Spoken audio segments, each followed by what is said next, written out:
반갑습니다. 투자하는 아재입니다. 오늘은 내러티브 앤 럼퍼스 사부로 투자자의 입장에서 어떻게 내러티브를 구축해야 하는지에 대해 리뷰하겠습니다.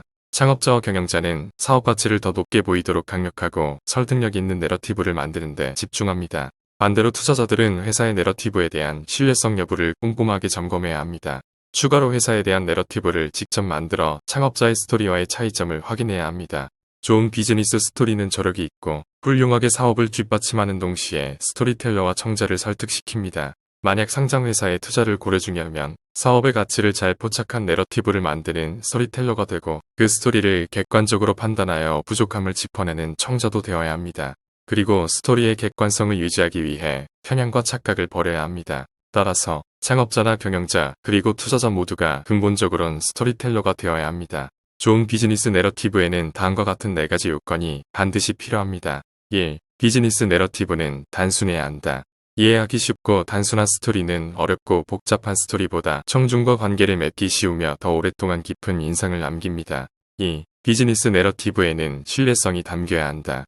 투자를 이끌어내려면 스토리는 신뢰할 수 있는 것이어야 합니다. 말솜씨가 좋은 스토리텔러는 명확한 설명 없어도 당장은 괜찮을 것입니다. 그러나 결국 이 어설픈 스토리는 기업의 가치도 손상시킵니다. 3. 비즈니스 내러티브는 영감을 주어야 한다. 기업에서 일하는 직원, 기업의 상품을 구매하는 고객, 그리고 투자자인 청중에게 영감을 주어 기꺼이 그 스토리에 동참하고 그것을 구입할 마음이 들게 할 수 있는 스토리를 만들어야 합니다. 미국의 애플을 포함한 빅테크 기업과 최근 부각한 테슬라를 보면 알 수 있습니다.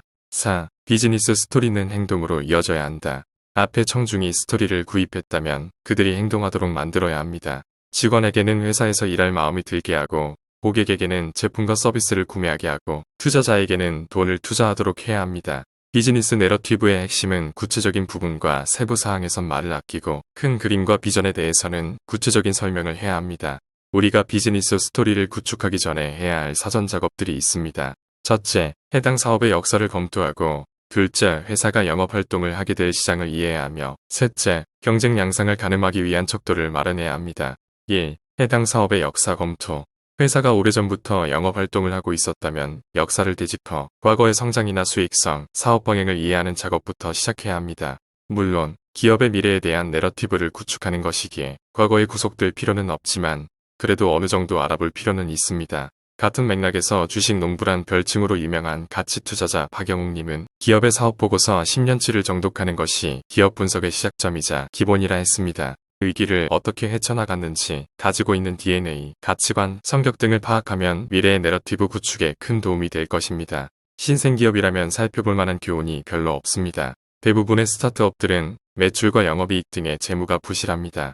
그렇기에 신생기업의 내러티브를 구축할 때에는 회사를 운영하는 창업자나 경영자들의 과거 이력을 살펴보고 동종업계에 속한 다른 대기업들을 관찰해야 합니다. 2. 회사가 영업활동할 시장이에 성숙시장에서 안정적으로 활동 중인 회사에 대한 시장을 분석하는 일은 비교적 간단합니다. 하지만 4차 산업의 초입인 현재 새롭게 진화되고 변화되는 시장을 분석하고 예측하는 일은 결코 쉽지 않습니다. 그리고 이러한 변화는 성숙시장에서 나오는 변화일 수도 있고 소비자 행동의 변화일 수도 있습니다.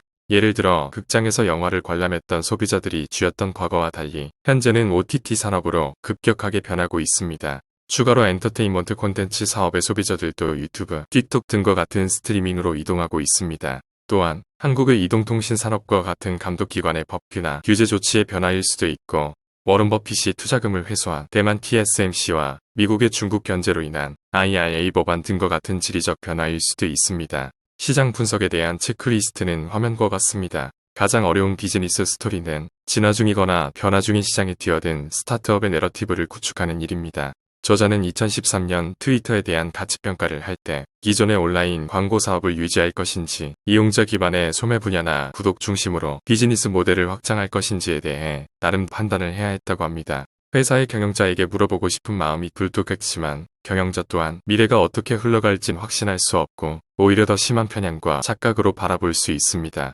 평가하고 이해하기 쉬운 기업들이 있기는 합니다. 앞의 진화와 변화의 중심에 있는 기업들보다 안정적인 비즈니스 모델을 중심으로 해당 시장에서 어느 정도의 위치와 규모가 있는 우량 기업입니다. 하지만 이러한 분석이 쉬운 기업보다는 어려운 기업들을 제대로 평가하고 이해했을 때 거두는 보상은 더 큽니다. 개인적인 의견을 첨언하면 초보 투자자들은 무량 기업에 투자하면서 쉽게를 쌓은 후 서서히 어려운 기업에 투자를 해보는 것이 좀 더 합리적이라 생각됩니다. 3. 경쟁 양상. 내러티브 구축의 마지막 사전 작업은 현재와 미래의 잠재적 경쟁을 분석하는 것입니다. 전체 섹터나 업종의 성장, 수익성, 투자 위험 요소 등을 추정하고 이렇게 추정한 수치들이 시장에 속한 개별 기업에게 어떻게 적용되고 변화되는지를 관찰해야 합니다. 여기서 주의해야 할 점은 편향과 착각입니다. 눈에 드러난 커다란 기회는 다른 기업들도 보지 못할 리가 없습니다. 그 기회를 이용하기 위해 발걸음을 크게 내딛는 순간 다른 기업들도 같은 방향으로 움직일 준비를 할 것입니다. 물론 자금력, 기술 확보의 어려움 등의 여러 이유로 기업들 간의 차이가 있을 수 있지만 최대한 편향과 착각에서 벗어난 솔직하고 객관적으로 평가해야 합니다. 예를 들어 메타버스 산업과 관련하여 글로벌 빅테크 기업 모두 관련 소프트웨어와 디바이스 개발에 몰두하고 있습니다. 이해를 돕기 위해 내러티브 구축에 대한 저자의 예를 소개하도록 하겠습니다. 1. 자동차 산업. 자동차 산업은 20세기 초까지 거슬러 올라갈 정도로 역사가 깁니다. 과거 제조업 경제를 대표했으며 자동차 회사들의 실적이 좋아 경기도 화랑을 맞이하였지만 오늘날에는 이익의 총합이 자본 비용보다 낮고 대다수가 가치를 파괴 중인 쇠락의 길에 접어든 좋지 않은 산업이 되었습니다. 전체 자동차 산업의 특징을 세 가지로 정리할 수 있습니다. 1. 저성장 산업이다. 경기 순환에 따라 부침이 심한 경기 순환 업종이며 성숙 업종이기도 합니다. 2005년에서 2014년 산업의 전체 매출 연평균 성장률은 화면과 같이 5.63%에 불과합니다. 이 영업이익률이 낮다. 원가 구조를 감안해도 영업이익률이 지나치게 낮습니다. 화면은 시가총액 10억 달러가 넘는 글로벌 상장 자동차 회사의 세전 영업이익률입니다. 4분의 1 이상이 영업적자를 보고 있으며 세전 영업이익률의 중앙값은 4.46%밖에 되지 않습니다. 3. 재투자의 필요가 높다. 공장과 설비에 상당한 투자가 필요하며 최근 관련 기술의 성장으로 R&D에도 많이 투자해야 합니다. 이런 재투자 비용이 현금 흐름을 얼마나 감소시키는지를 알려주는 적도로 순자본 지출과 R&D가 매출에서 차지하는 비중입니다. 화면을 보면 2014년에 자동차 회사들은 매출액의 거의 4.5% 이상을 사업에 재투자했으며 그 중에서도 R&D가 상당 비중을 차지했습니다. 초라한 매출 성장, 빈약한 이익률 드러나는 재투자가 모두 합쳐져 자본 비용보다도 낮은 수익률을 거두고 있습니다. 일부는 낮은 실적 표본을 비교한 것일 뿐 몇몇은 높은 실적을 거두고 있다고 주장할 것입니다. 저자는 이것을 확인하기 위해 시가총액, 지리적 특성, 시장 포커스의 관점에서 분석했고 다음과 같은 결과를 얻었습니다. 1. 시가총액이 낮은 회사와 높은 회사. 시가총액에 따라 5등급으로 분류하였습니다. 시가총액이 큰 회사들은 작은 회사들보다 평균 이익률이 더 높았지만 투하자본 수익률에 있어서는 전체보다 압도적으로 높지 않았습니다. 이 선진시장과 신흥시장. 과거 신흥시장이 자동차 판매 증가의 상당 부분을 견인했기 때문에 신흥시장의 자동차 회사들이 선진시장의 자동차 회사들보다 실적이 더 좋을 가능성이 높았습니다. 화면은 시장의 수익성을 비교한 것인데 의외의 결과가 나타났습니다. 신흥시장 자동차 기업들의 영업이익률은 선진시장 기업들보다 낮았습니다.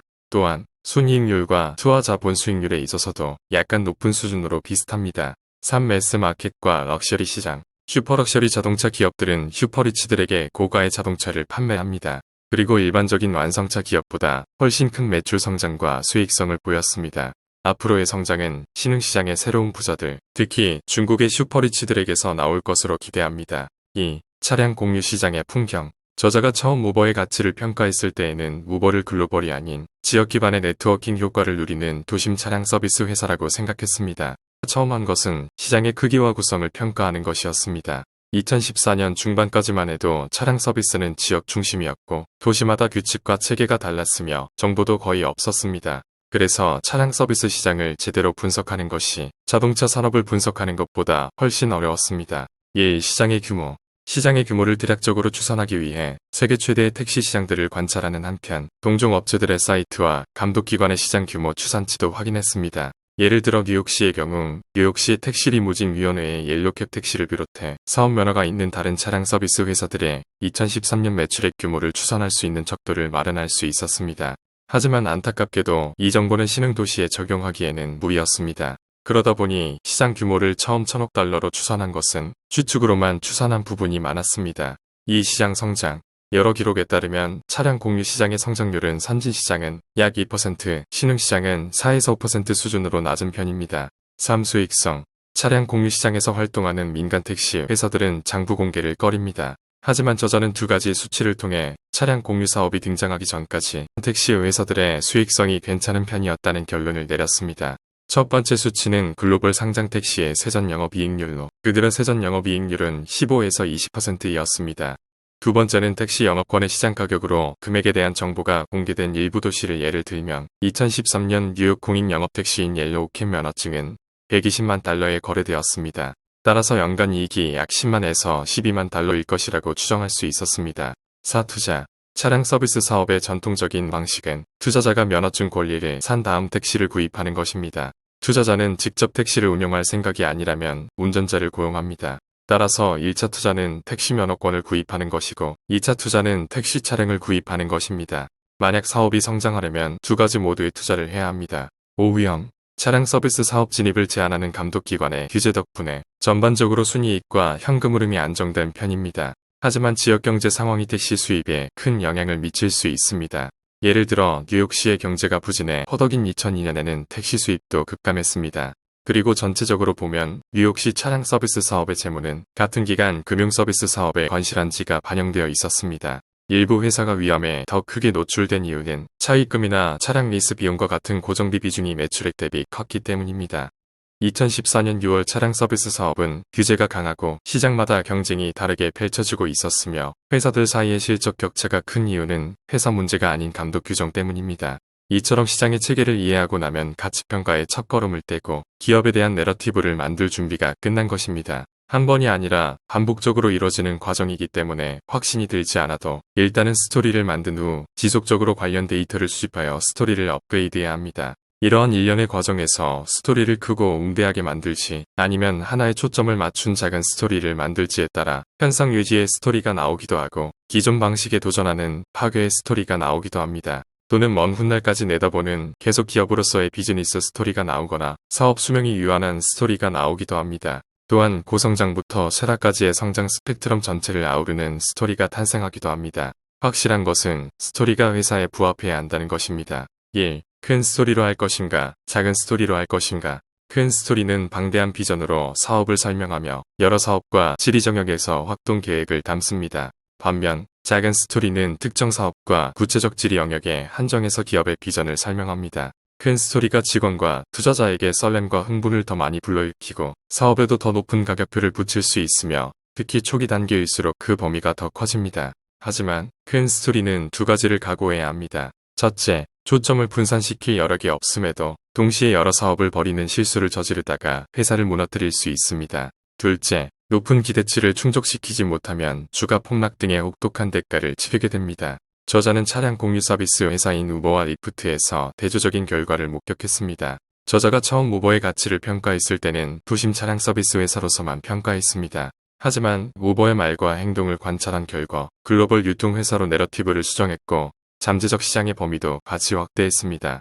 같은 시기 리프트는 스토리에 초점을 좁혔습니다. 처음에는 차량 공유 서비스 사업만 할 것이라고 주장하면서 사업 초점을 좁혔고 미국 시장에서의 성장만을 추구하기로 하면서 지리적 초점도 좁혔습니다. 2. 기존 질서 유지의 스토리로 할 것인가, 파괴의 스토리로 할 것인가. 기존 사업 모델을 유지하는 회사에 대한 스토리를 만드는 것은 간단합니다. 하지만 경쟁사와 차별화할 수 있는 더 낮은 원가 구조나 가격 프리미엄을 붙이는 능력 등과 같은 특별한 사업의 영역을 찾아내야 해요. 기존 사업에 도전하는 회사는 파괴 모델을 따라야 합니다.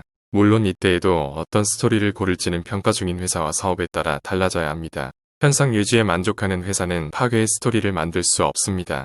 테슬라의 경우 파괴의 스토리를 만들기 쉬운 편이지만 폭스바겐의 파괴의 스토리로 만들기는 매우 어렵습니다. 사실 파괴는 잃을 것이 거의 없는 회사에서 나온다는 클레이튼 크리스텐슨의 격언에 따른다면 라이프 사이클 초기 단계의 기업일수록 파괴의 스토리를 만들기가 훨씬 쉬워집니다. 효율적으로 운영되는 업종은 파괴하기 매우 힘듭니다. 안정된 사업을 영위하는 기존의 회사들은 훨씬 유리한 위치에서 파괴를 막을 수 있을 뿐더러 고객들도 쉽게 마음을 돌리지 않습니다. 그러나 사업 운영 방식이 나쁘고 기존 제품의 서비스가 고객의 니즈를 전혀 충족하지 못하며 수익성이 낮다면 모든 것을 파괴할 폭풍을 만들어낼 수 있습니다. 그렇기에 우버의 파괴의 스토리가 훨씬 위력이 커지게 됩니다. 전통적인 택시 사업은 과도한 규제의 실적도 좋지 않고 운영 상태도 엉망이어서 그 누구도 큰 만족감을 갖기 어려웠습니다. 3. 계속 기업의 스토리로 할 것인가, 유한한 스토리로 할 것인가. 상장 기업을 스토리텔링을 할 때 좋은 점은 무한한 생명에 영속적으로 운영될 실체를 가정할 수 있는 것입니다. 상장 기업의 가치를 평가할 때에는 대개 계속 기업을 가정합니다. 하지만 비상장 법무법인이나 의료법인 또는 상장 로열티 트러스트의 가치를 평가하는 경우에는 스토리의 수명이 유한해야 합니다. 그리고 수명이 끝나는 시점에서 자산 청산을 하고 스토리를 끝내게 됩니다. 석유나 광선과 같은 일부 천연자원 회사에 대한 스토리를 짤 때는 미래의 어느 순간 매장량이 고갈될 것이므로 스토리의 수명도 유한해야 합니다. 따라서 석유 회사로서의 엑슨모빌은 유한한 수명의 스토리가 더 적합합니다. 하지만 고갈될 석유를 대체할 다른 에너지원에 대한 비즈니스 스토리를 만든다면 계속 기업으로서 엑슨모빌을 말할 수 있게 됩니다. 마지막으로 성장 스펙트럼에 어디에 회사를 위치시킬 것인지를 선택해야 합니다. 대규모 시장에서 스타트업은 거의 무한대 성장을 가정해도 되지만 회사가 쇠락 중이고 시장 규모도 축소 중이라면 당연히 시간이 지날수록 줄어드는 내러티브를 말해야 합니다. 아마존의 경우 내러티브를 구축할 때 논란의 여지가 굉장히 많습니다. 이미 커질 대로 커졌다고 생각하는 사람들은 회사의 가치를 낮춰 평가할 것입니다. 개인적으로 대한민국의 시총 1위 기업인 삼성전자 또한 아마존과 결이 같다는 생각이 듭니다. 그러나 아마존이 새로운 시장과 사업을 찾을 수 있다고 믿는 사람들은 앞으로도 좋은 성장률을 유지할 수 있다고 생각할 것입니다. 이해를 돕기 위해 저자의 우버 내러티브를 소개하겠습니다. 내러티브는 2014년 6월에 작성된 것으로 현재와는 큰 차이가 있을 수 있으니 내러티브 구축에 대한 방향성 제시의 의미입니다. 1. 사업. 앞으로도 도심 차량 공유 서비스 회사일 것입니다. 그 외 지역과 다른 부분으로 사업을 확장할 수 있지만 수요 증가는 약하고 사업 확장 비용 대비 효율도 높지 않을 것입니다. 2. 시장 성장. 차량 공유 서비스는 기존의 대중교통과 승용차 이용자들의 일부를 새 고객으로 끌어들일 것입니다. 이것은 도심 차량 공유 서비스의 성장을 촉진하게 될 것입니다. 3. 네트워킹 효과. 지역적 성격이 강합니다. 예를 들어 A도시에서 우버가 최대 사업자가 되면 그 도시에서만큼은 경쟁 우위의 입장에서 새로운 성장 방법을 찾기 쉬워집니다. 하지만 B도시에서 다른 차량 공유 기업이 최대 사업자라면 A도시에서의 성공은 B도시에서는 별로 도움이 되지 않을 것입니다. 4. 경쟁 우위. 택시 요금의 80%는 운전자가 갖고 20%는 차량 공유 회사가 가지는 것은 임의적인 수익 배분 결정입니다. 하지만 우버의 경쟁 위치가 매우 강하기에 표준이 되는 가격 결정력을 유지할 수 있습니다. 5. 사업 모델. 서비스 차량을 직접 소유하지 않고 사업을 확장하게 될 도시에 대한 기반 시설에 대해서는 최소한의 투자만이 필요로 하는 저자본 집약 모델입니다. 6. 위험. 신생회사로 아직 적자 기업이며 새로운 자본이 지속적으로 필요합니다. 성장을 완수하고 건전한 사모자본 시장에 접근하는 데 성공한다면 회사의 자금이 바닥날 가능성은 낮습니다. 좋은 비즈니스 스토리는 단순하고 믿을 수 있으며 설득력이 있습니다. 그러나 좋은 비즈니스 스토리를 말하려면 시장과 사업을 깊이 이해해야 합니다. 다음으론 사업과 시장에 대한 데이터를 수집하고 여러 넘버 크런칭 도구를 사용해 데이터를 정보로 전환해야 합니다. 여기서 중요한 점은 아무리 데이터와 정보를 토대로 판단을 하더라도 틀릴 수 있다는 것입니다. 판단이라는 것 자체가 불확실한 것이기에 좀 더 높은 확률적 우위를 가져가기 위해 회의적인 시각으로 가장 약한 부분을 찾아야 합니다. 같은 내용을 비관적으로 생각하는 사람의 이야기를 경청해야 하는 이유입니다. 오늘의 이야기는 여기까지입니다. 여러분의 성투를 기원합니다.